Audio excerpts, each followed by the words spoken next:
The objectives of our talk today is one, I want you to enjoy a new sense of purpose in your academics. Believe me, whether we like it or not. Some people, look for excuses and they will always tell you, there's so many people who are not educated and they're happy. They're not happy.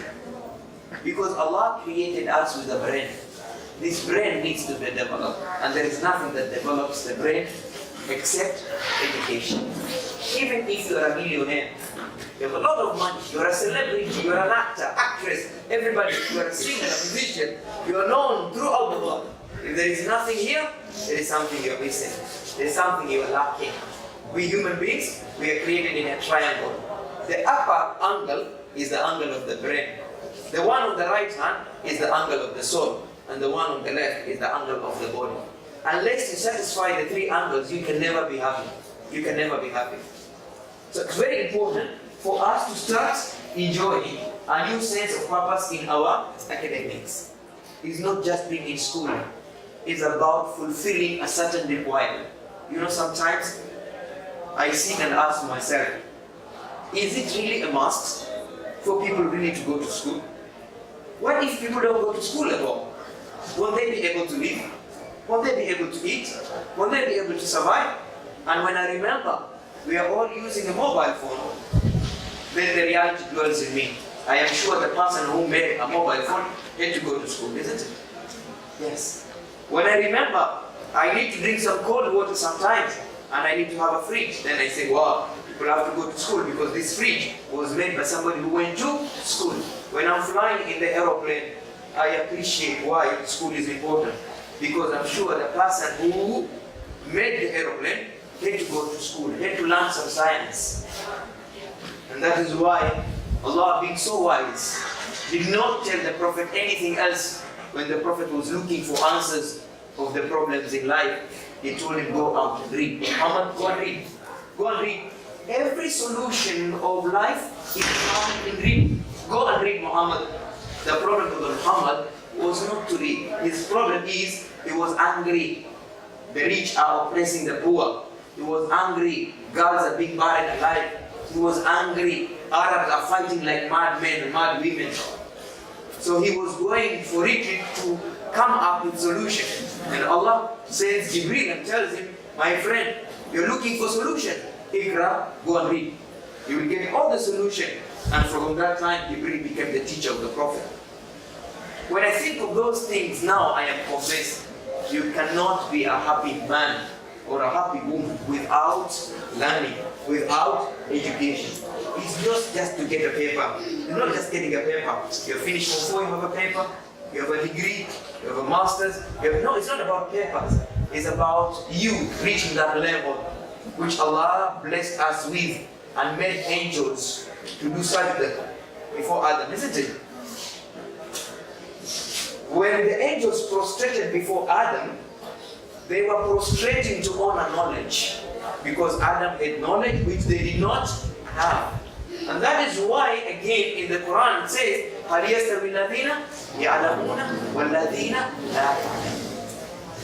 They will never be the same. Those who are educated and those who are not educated. So today we want to do that. Number 2, keep your motivation level high using practical strategy. They say motivation is like shower, you need it every day. Believe me, sometimes you have to think about something which is very crucial in your life for you to get out of bed. Sometimes you have to think of something very crucial in your life for you to take a book and read. There has to be something somewhere which reminds you naturally that if you don't read, things are not going to be well with you in life. Some of us, that thing is called poverty. Some of us, that thing is progress and development. Some of us, that thing is to have power to protect your wealth. Because if you're a rich man and your son goes to study law, then you are safe. Because your son will protect your wealth because he's a lawyer. If you are sick and your doctor goes to study medicine, you are safe at least. You have a doctor at the home.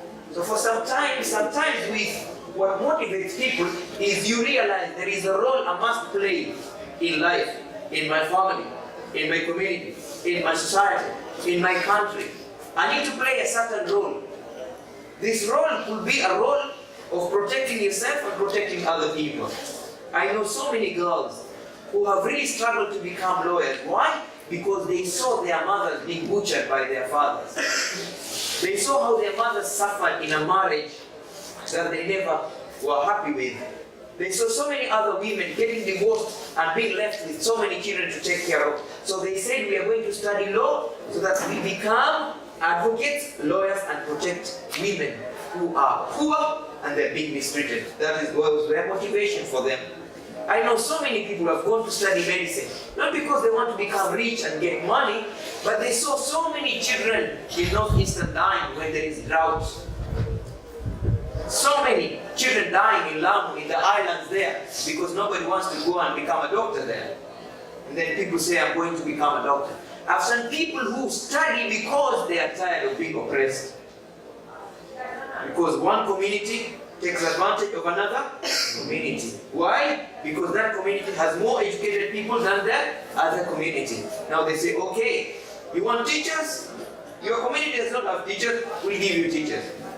You want doctors? Your community does not have doctors, we'll give you doctors. Before you realize, you become a slave and they are your masters. They control your life.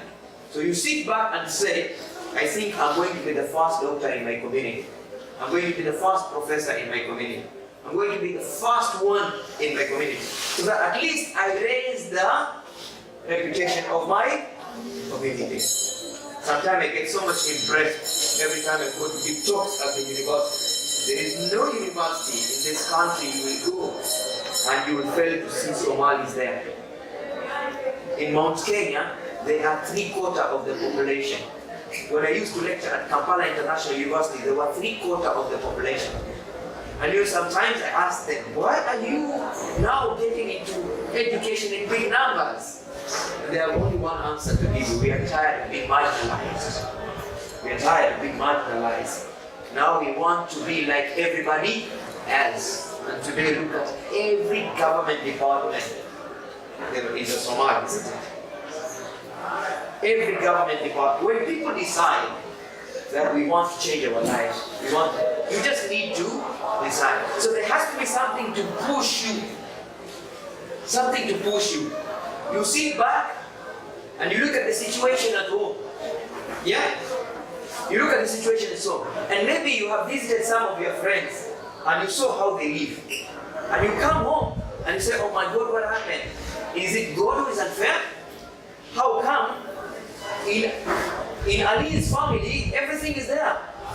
And in my family there is absolutely nothing. What is wrong? What is wrong?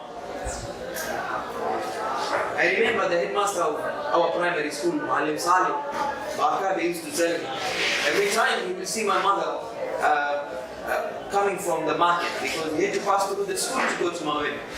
And she'd be carrying a basket of cassava, because she used to make cassava and sell. And he will tell me, Othman, if you want to help your mother to stop carrying that basket, be serious with the book. Be serious with the book. Get serious. You see that old woman, how she's suffering? You are the only person who can save her life. Do something, God. Do something. And he kept repeating that thing every day. Believe me, it sunk in my mind. Believe me. And I told myself one day, my mom will lack nothing in life. She just needs to say, I want this, and it will be available. I want this, and it will be available. I want this to be available. And when you want something, God makes a way for you to get it. Even if you come from a poor family. There is somebody somewhere who will see you, you're working very hard, and will give you a scholarship. And when I finished my high school, I was given a scholarship to study from first degree to PhD, free of charge. Free of charge. I don't think I would have gone to university. Putting into consideration the family I come from, there was no way. There was no way. But when you want something in life, when you really want it so badly, believe me, God finds a way of even giving you better opportunity than those who come from bigger families, than those who come from richer families. And before you realize, you have become a savior of so many people in life. So the power of decision. We have to find something that will give you that motivation. Something that will give you that motivation. Sometimes you look at your grandfather, you look at your grandpa, and you see how he is struggling, can't walk properly anymore, finds it difficult to sleep, eating is a problem, he can't eat this, he can't eat that. And you remember, one day I'm also going to be like him. Now imagine if you are like him and then you are poor. What will you do? You don't have strength anymore to work. But when you are an educated person, sometimes I look at Professor Abdul, who is 89 years old now. And when he's giving lectures, I look at him, I imagine when my father was at 59, he was already bedridden. He couldn't do anything anymore. And this man, he is 89. Even last week, we were together in Morocco. And it was very hard for him to get into the flight. And I was looking at him and said, oh my God, this is the power of knowledge. This is the power of knowledge. We went to Zanzibar together one time. And he told me, you know what? We need to share this lecture because I can't stand for a long time anymore. I will give the introduction, you will finish it. You get my point? But believe me, when he started, he didn't stop until after 2 hours. And I told him, Prof, you told me you're going to speak only for 15 minutes. And then he told me, you know, once a teacher, always a teacher. Ideas were coming and they were flowing and like that. Now somebody at the age of 89, if the mind can still operate that way, that tells you what education can do to the brain of some people. So my dear boys, it's very important for us to look for something to motivate us. Number 3, conquer your fear of failure. Everybody fails, believe me. Everybody fails. But sometimes the problem is not failing. The problem is if you fail and then you remain there. But if you fail and then you say, look, I need to stand up and start afresh, start again, and then you start again, believe me, you go very, very far. So don't worry about fail. Everybody fails. Everybody fails. And I will show you a clip that will prove that point. That you don't have to worry. Even if you're getting a D+ now, still there is a room for you to get an A. Jamal Abdul, who is now a teacher of Safa Academy, was getting a D+ until he did his mom. It was D+. He was the only boy in my class who was getting a D+. Everybody was B and above except him. And I used to call him to my office. We talked, Jamal, this is not right. Something can be done. And when he finished, Jamal got a B-. From D+ in the mock exam to B- in the KCMC exam. And he came to Pan University to do a degree. Now he's teaching. So sometimes I wonder, what is it that is so difficult for people to say, look, I cannot continue getting these weak grades. I need to decide and do something very different. Set meaningful goals and achieve them, not just setting them. You know, sometimes I smile when I'm talking to students. Some of them will tell you, I want to become a doctor, and when you look at their result, they have a D- in mathematics. And somebody tells you, I want to become an engineer, and you look at physics, the person has a D. And then you wonder, does this person really want to become an engineer? Really? Does this person really want to become a pilot? Really? Does this person really want to become a doctor? Really? Because if you want something, believe me, if you really want something, the power of will, the willpower is called, is very powerful, it's very strong. It's just a matter of deciding. They say you can eat a whole elephant if you cut a slice after that slice. You can eat the whole elephant. There's nothing that's so hard. There's nothing that is impossible. And I'm going to share with you a clip which will prove that nothing is impossible in this world. Increase your self-confidence. Yes, you can make it. You can make it. Believe me. Believe me. Me, maybe these other teachers don't know, but I know a lot because I go to many schools. Believe me. The way you are now, if you only put a little effort, become a little bit more serious, believe me, you will perform in a very miraculous way. Miraculous way. But you just need to say, I'm no longer Form 1, I'm no longer a Form 2. I am almost in Form 4. I'm almost in Form 4. If I played, I played. If I joked, I joked. If I was not serious, but now it's time for me to change. And if you mean what you say and you say what you mean, doing it becomes very easy. But the most unfortunate thing, you know what? Some people do very well in Form 1, Form 2, and they start dropping in Form 3. That is the saddest thing to happen to anyone. You rather play Form 1, Form 2, and then improve in Form 3, because you're approaching the end of your high school life. You have to think with the end in mind. Even when we die, we look at the time we were born. We will look at what we were doing the time when we died. And people will not ask you whether you got an 8 from 1 or you got 300 in class 8. No. They will ask you, what did you get in KCSE? So have that confidence. And then deal with the expectation of parents and teachers. Parents, believe me, I am a parent, I know how it feels.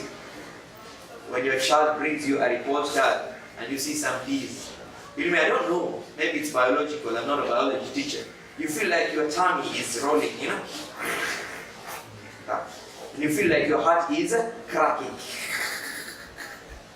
You know, it's really bad. And particularly if you know that this child of yours can do better, he's only refusing to do it. You get my point? Sometimes if you know this child of mine from primary has been, you know, some people are not blessed with a lot of intelligence. He's struggling. So when he gets a D plus, he's trying, he's struggling. These are a below average child. There are some children who, they're not blessed masking. They're really struggling. You see them reading and reading, but they're not making it. Then now with that one, you feel sorry for that child. Because he really wants to make it, but he's not making it. The brain is not of that quality. It's not making it, but he's trying. But when you see a child who has the potential, and I'm very sure all of you, those who are left in Form 3 now, are the cream of this school. None of you is below average. None of you is below average. Looking at your KCP performance and looking at the performance of Form 1, Form 2, and up to where you have reached, none of you is below average. It's only that maybe one thing or the other has not changed yet. You know, sometimes it's very tricky to be in Form 2. And it's also tricky to be in Form 3. These two classes are very tricky. If you don't have enough shock absorbers to control that feeling you get when you're in Form 2 after being a morning, and that feeling that you cannot wait for the Form 4s to go away so that you can finish also. If you cannot manage those feelings, they lead to your downfall. They make you fail very badly. Because there is now a psychological war going on. Form 2, you are now overexcited. You are no longer a mono. Form 3, you can't wait for the Form 2 to go out. You also want to be a Form 4. So instead sometime of concentrating on the books, you are only concentrating on that. You really want to say that even if I'm not a Form 4, but I'm also a Form 3. You want everybody to see that you are a Form 3. I'm no longer a Form 1, I'm a Form 2, so you want everybody to know you are no longer a mono. You are now a Form 2. It's really critical sometimes. But if you realize that these are feelings that affect everybody, now you control them and you focus in your books. My dear boys, fall in love with learning again. There's nothing that is more romantic than learning. Very romantic, believe me. More romantic, because learning never disappoints you. It doesn't break your heart. These boys are cigarettes, they burn into ashes. And these girls are money takers and heart breakers, some of them. You get my point? But the book is a permanent lover. A permanent love. Doesn't break your heart, doesn't take your money, doesn't burn into ashes. It makes you a better person every day. So these are the objectives I want us to